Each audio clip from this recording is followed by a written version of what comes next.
తెలంగాణలో phone tapping కేసులో కీలక పరిణామం చోటు చేసుకుంది. మాజీ మంత్రి హరీష్ రావుకు సిట్ నోటీసులు ఇచ్చింది.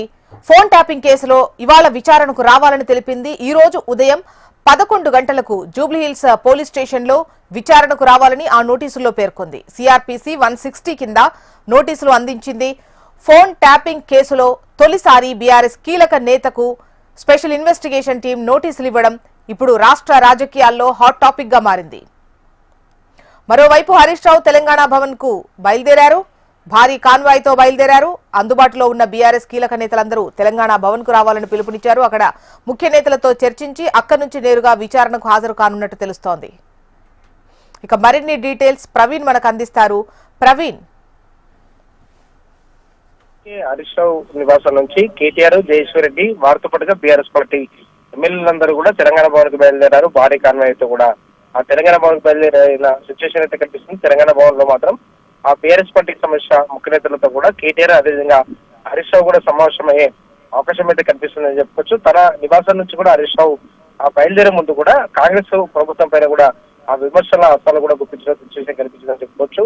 ఏదైతే ప్రభుత్వాన్ని ప్రశ్నిస్తున్న కాబట్టి ప్రతిపక్ష పార్టీ అయిన బీఆర్ఎస్ నాయకులను నిత్యం ఇబ్బంది పెట్టాలని చెప్పేసి కూడా ప్రభుత్వం భావిస్తుంది. ముఖ్యమంత్రి రేవంత్ రెడ్డి ఇప్పటివరకే విదేశీ పర్యటనలో ఉన్నారు కాబట్టి రాష్ట్రంలో రాజకీయాల్లో మాత్రం ఒక వార్త సర్క్యులేట్ అవ్వాలి. అదేవిధంగా రాష్ట్రంలో ప్రతిపక్ష నాయకులు కూడా భయభ్రాంతులకు గురి చేయాలి, ప్రతిపక్ష నాయకులు కూడా ఇబ్బందులకు గురి చేయాలి కాబట్టి 3 రోజుల ఆ స్కెచ్ ను కూడా గీసి మాత్రం ముఖ్యమంత్రి రేవంత్ రెడ్డి ఆ విదేశీ పర్యటనకు వెళ్లారంటూ కూడా ఇప్పటివరకు హరీష్ రావు అయితే ఒక కామెంట్ లో కూడా చేసిన సిచ్యువేషన్ అయితే కనిపించిందని చెప్పచ్చు. దీంతో పాటుగా ఆయన ఎన్ని కోళ్లకు సంబంధించిన దానిపైన కూడా ఇప్పటివరకే ప్రభుత్వాన్ని కూడా హరీష్ రావు టార్గెట్ చేస్తూ కూడా నిన్న ప్రెస్ మీట్ పెట్టారు. నిన్న పెట్టిన తర్వాత మాత్రం నిన్న రాత్రి 9 గంటలకు కూడా నాకు నోటీస్ ఇవ్వడం పట్ల కూడా పూర్తిగా ప్రతిపక్షాలను ఇబ్బంది పెట్టే విధంగా, అదేవిధంగా ఆ ప్రభుత్వం ప్రతిపక్షాల ప్రశ్నలకు కూడా సమాధానం చెప్పలేకపోతుంది కాబట్టి అందులో భాగంగానే ఆ నోటీసులు ఇచ్చారంటూ కూడా హరీష్ రావు అయితే ఇప్పటివరకే తెలిపిన సిచ్యువేషన్ అయితే కనిపిస్తుంది. దీంతో పాటుగా ఆ డైవర్షన్ పాలిటిక్స్ లో భాగంగానే ఏదైతే ప్రభుత్వం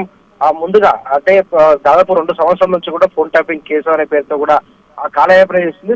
ప్రభుత్వం మాత్రం ప్రజలకు ఇచ్చిన హామీల విషయంలో మాత్రం నిత్యం మేము ప్రశ్నిస్తూ ఉంటాము అంటూ కూడా ఇప్పటివరకే హరీష్ రావు అయితే ప్రభుత్వానికి కూడా తెలిపిన సిచ్యువేషన్ అయితే కనిపిస్తుంది. ఎన్ని విచారణలు ఎదుర్కొంటాము ఇప్పటివరకే ఆ సుప్రీంకోర్టులో ఫోన్ ట్యాపింగ్ కి సంబంధించిన దానిపై కూడా క్లీన్ చిట్ ఇచ్చినా కూడా మరోసారి ఆ సిట్ విచారణకు రావాలని చెప్పేసి కూడా నోటీసులు ఇవ్వడం పట్ల కూడా మేము 11 గంటలకు ఆ సిట్ ముందు విచారణకు హాజరవుతాము, మేము ఎక్కడ కూడా ఎలాంటి తప్పు కూడా చేయలేదు అనే దానిపై కూడా హరీష్ రావు మరోసారి కూడా ఆ క్లారిటీ ఇచ్చిన సిచ్యువేషన్ అయితే కనిపిస్తుంది. సిట్ ఎలాంటి ప్రశ్నలు లేవబెట్టబోతుంది అనే దానిపై కూడా ఒక ఆసక్తి అయితే రేపుతుందని చెప్పుకోవచ్చు. ఎందుకంటే సిట్ విచారణకు సంబంధించి బీఆర్ఎస్ పార్టీ ఆ ముఖ్య నాయకుల్లో భాగంగా హరీష్ రావుకి తాజాగా కూడా సిట్ నోటీసులు ఇవ్వడం, కాసేపట్లో కూడా హరీష్ రావు కూడా సిట్ ముందు కూడా హాజరు కాబోతున్నారు. గతంలో 2 మాజీ ఎమ్మెల్యేలకు కూడా సిట్ ఆ విచారణకు రావాలని చెప్పేసి కూడా బీఆర్ఎస్ ఎమ్మెల్యేలు మాజీ ఎమ్మెల్యేలకు కూడా నోటీసులు ఇచ్చింది. వారి విచారణ కూడా హాజరయ్యారు. ఆ సమయంలో మాత్రం సిట్ ఏదైతే ప్రశ్నలు ఎవరైతే వాటన్నిటి కూడా సమాధానం ఇచ్చామంటూ కూడా గతంలో 2 మాజీ ఎమ్మెల్యేలు కూడా తెలిపారు.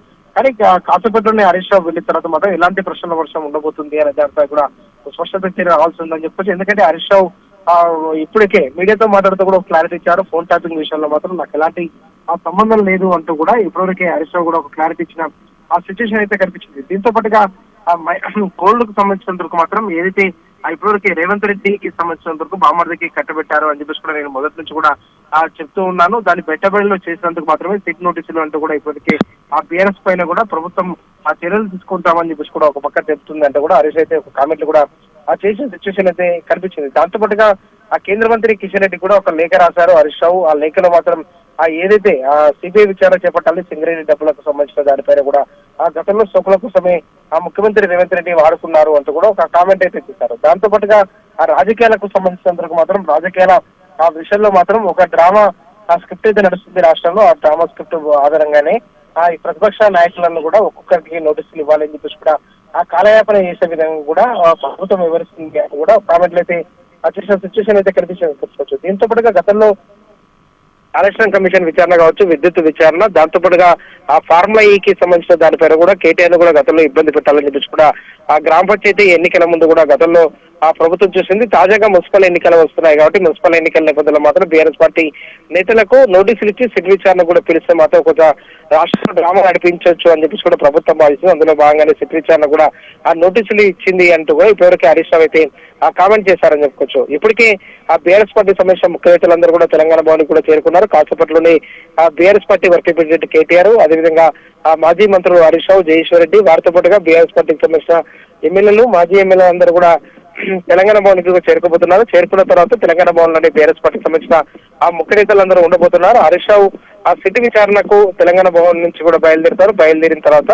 ఆ సిట్ విచారణ పూర్తయిన తర్వాత మరోసారి కూడా తెలంగాణ భవన్ కి రాబోతున్నారు. ఈ మధ్య సమయంలో కూడా బీఆర్ఎస్ పార్టీకి సంబంధించిన తాజా మాజీ ఎమ్మెల్యేలతో పాటు బీఆర్ఎస్ పార్టీకి సంబంధించిన ముఖ్య నాయకులు, మాజీ కార్పొరేషన్ చైర్మన్లు వీరందరూ కూడా తెలంగాణ భవన్ లో ఉండి ఆ విచారణకు సంబంధించిన దానిపైన కూడా అక్కడి నుంచే మానిటరింగ్ చేయబోతున్నారని చెప్పుకోవచ్చు. తెలంగాణ భవన్ లోని ఇవాళ ఇప్పటి నుంచి విచారణ పూర్తయ్యే వరకు కేటీఆర్ ఆ కార్యకర్తలకు కూడా అందుబాటులో ఉండాలని చెప్పి భావిస్తున్న సమాచారం. కాసేపట్లోనే తెలంగాణ భవన్ కి చేరుకున్న తర్వాత అక్కడి నుంచి సిట్ విచారణ కూడా బయలుదేరబోతున్నారని చెప్పుకోవచ్చు. చూసిన రైట్ ప్రవీణ్.